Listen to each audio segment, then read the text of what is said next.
Alright, so in this video I'm going to start by introducing you all to the process of tech interviews and kind of the process of the whole hiring process. And then in the following videos I'm going to mostly focus on the actual technical interview portion, and so you can see lots of different examples of the steps you should take with an example, and then I recorded 4 different mock interviews that you can watch that I'll do a voiceover with some commentary, and then just like lots of tips and whatnot. A little bit of background about like where I'm getting the resources for what I'm sharing with you. The main one is that I was part of the Google Faculty in Residence program, and I'm still a faculty in residence at Google and connected with them in that way.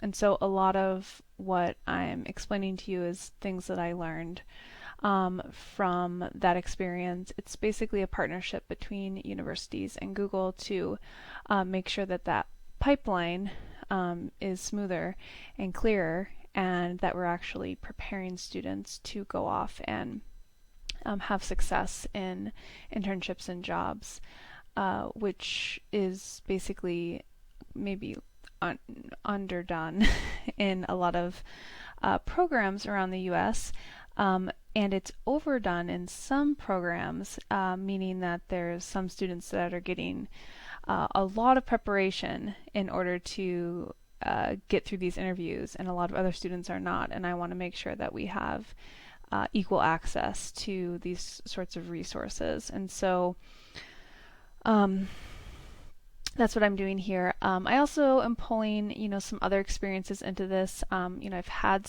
lots of interviews, lots of technical interviews.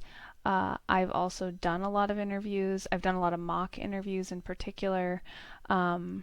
From like more of the student side, I've obviously interviewed a lot of people in my area of like in my profession, which in academia it's not quite the same as in industry, but I've done a lot of mock interviews for students at conferences when we go, or in workshops or events in preparation for job fairs and conferences.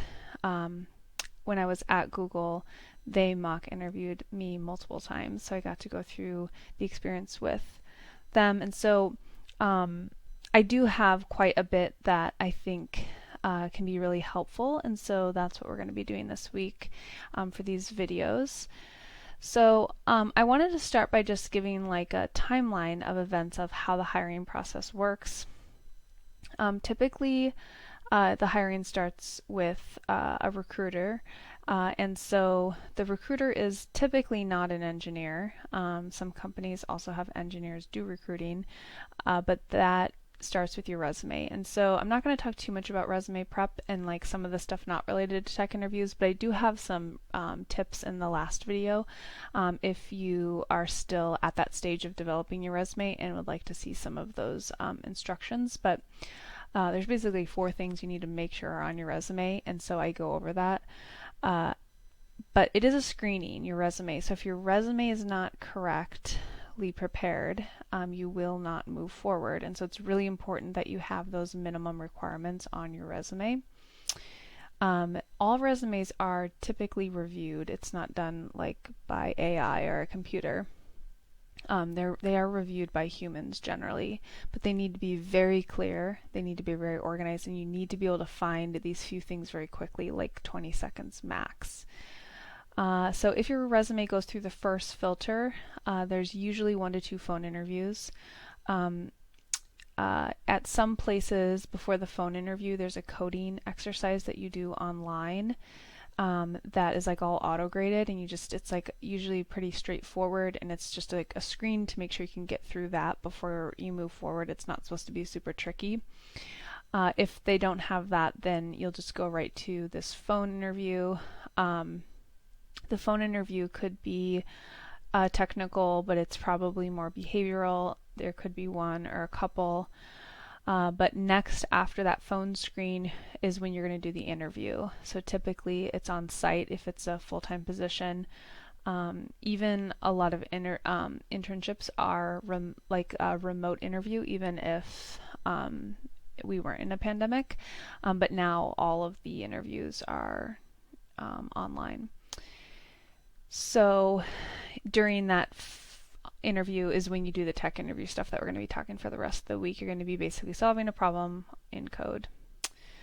There might be some follow-up phone calls or check-ins after that, particularly if it's a full-time position. If they want to offer you the job, then you will have time to negotiate, and you should definitely negotiate all offers that you're given. It's easier to do that if you have another competing offer, but even if you don't, you should try to negotiate anything, whether it's benefits, pay, stock, anything. And then you move forward, and this can take a lot of different, like it's really varied how long this takes, but it is a long process. The faculty hiring process is even longer than this. It takes about a year to hire faculty. It starts in the fall, interviews are in the spring, and hiring is at the end of spring. And for faculty positions, our interviews are usually 1 or 2 full days. They're very, very long. So it is a lot, but it really is a big investment that the company is making, so most companies take it pretty seriously. If you're curious just like what a typical software engineer does, it is a lot more than coding, and so you'll notice in the interview that they're going to be looking for a lot more than just whether or not you can write proper code.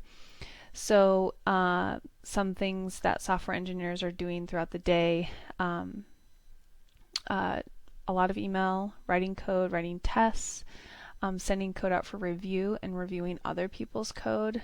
There's obviously going to be team meetings, responses to requests about code that you wrote, designing new features, which might involve not coding at all, but writing documentation or diagramming out stuff.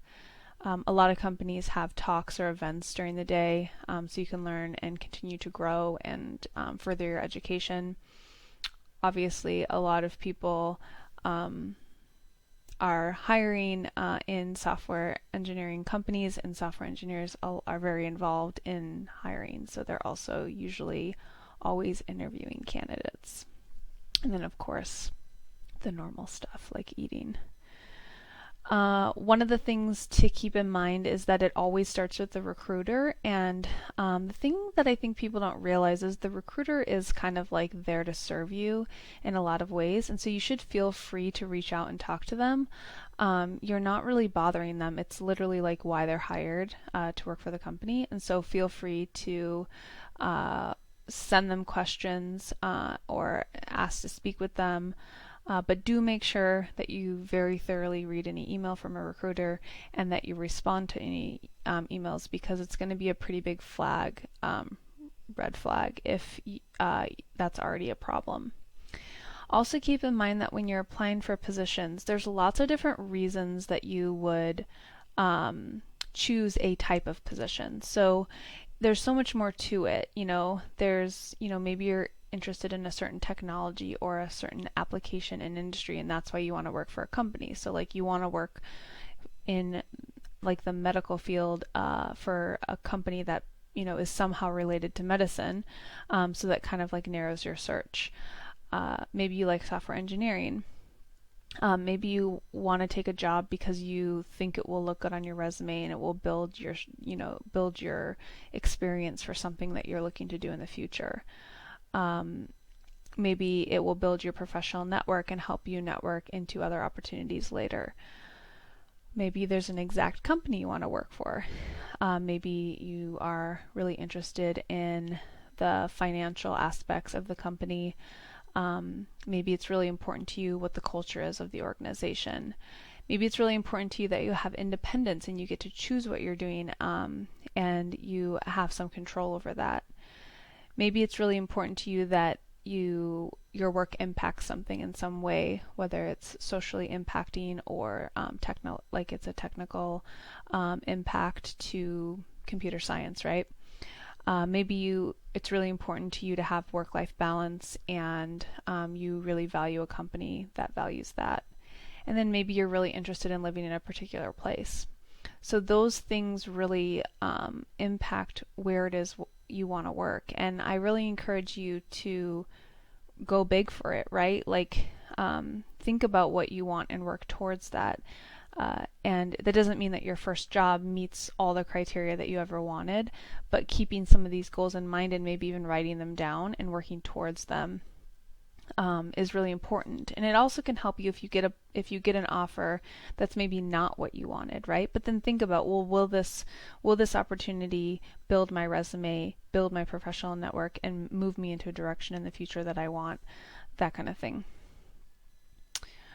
So in the rest of these slides, which are linked, I've listed a bunch of problems. I'm going to be moving into the tech interviews in the next video, and so I'm going to go over an example. I've chosen a problem, and so here's 8 other interview type problems that you can look at and practice and work out yourself. I don't have like solutions or like an organized way to do it, but if you're just looking for interesting problems, this is a pretty good list. They're also like a reasonable difficulty because there's tons of different types of problems, because these types of questions are asked at all levels of hiring. So software engineers have to get interviewed even if they have 10 years experience, right? So there's really challenging questions that they offer people who should have more experience or really tailored to their experience. Like if someone has worked in like like deep down into systems, they might have an interview that's like super low level and it should be something that they can answer versus someone who is applying for an internship. Like those questions are going to be very different. So here's some really good questions for you to kind of look at. So that's it for this video. Just like kind of thinking about the process, getting a little introduction to the process. If you are very overwhelmed by this and you haven't started thinking about jobs, especially if you're like freshman, sophomore, there's time. So I hope this doesn't overwhelm you. Take this advice and this information for when you're ready for it, and don't feel like you're behind. But if you're eager and you've been really, interested in getting started on this, I hope these videos can kind of help you with that. All right, so that's it.